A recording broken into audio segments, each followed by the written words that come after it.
Welcome back. In this module, we're going to talk a little bit about KPIs, key performance indicators, and how we can establish KPIs in specific phases of each athlete cycle. Now, the important thing about KPIs, I learned that from Dan Pfaff, a big mentor and friend of mine. It's also a very good tool for us as coaches, not only for our athletes, but to help organize our own thoughts, our own priorities towards the athlete's preparation, and really put down on paper, where do we want to start with that specific athlete? And that's going to depend on the athlete, phase of their cycle. Is this off season? Is this preseason? In season? Are they a novice athlete? Are they a more experienced athlete? What are their goals? Because a lot of the times we want to establish a training performance goals for our athletes, but we forget a lot of the times to ask them, what do they want at that point in their career? I coached a lot of experienced athletes that the only thing that they wanted to do is not get hurt, and they wanted to maintain what they had, and that was it, and it's okay. So we need to be able to really listen to our players first. And then the KPIs are very important because it goes through an umbrella of terms and topics that we can talk with our athlete about each one of them and really teach them how to prioritize each one of them. So based on a specific topic, based on specific KPI, there's going to be subtopics on each of those big topics. Dan Pfaff call big rocks.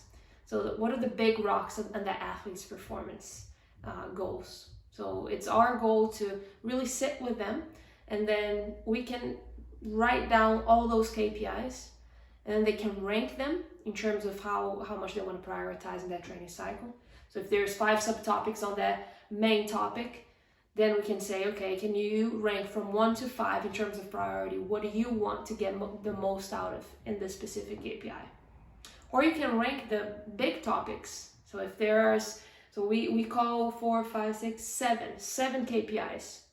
So if we're ranking 7 KPIs, the big rocks, we can ask the player, okay, from all those, and the KPIs that there are is physical performance, and that encompasses a lot of the physical training that we always talk about: strength, power, plyometrics, expression of that power, technical, tactical, wellness, mental resilience, field monitoring, lifestyle, and emotional wellness.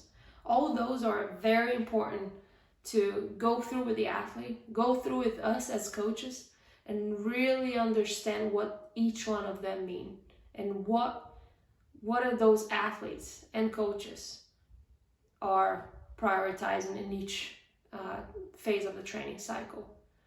And this is also actually a very good way to have a debrief process. And that's something that I also learned with Dan. And using KPIs as a debrief process is a very powerful tool.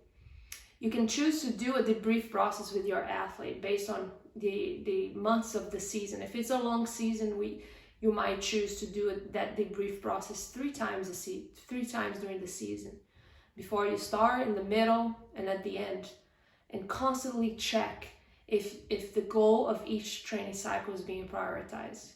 That will give your athlete more buy-in to the process. They don't get overwhelmed because you're not wanting to improve every single area at once. And then it gives you as a coach direction.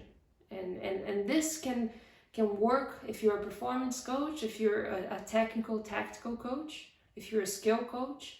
That will tremendously help improve your communication with your players, and then they feel valued, and they feel that they can relate, that they can feel that they belong to that team because you care about their development. It's not just a short-term thing that you have that athlete in your team. You know that you're developing them to not only be better players, but also be better humans. And that's one of the most important things. So in the next few modules, we're going to break down each KPI, and we're going to talk through each one of them.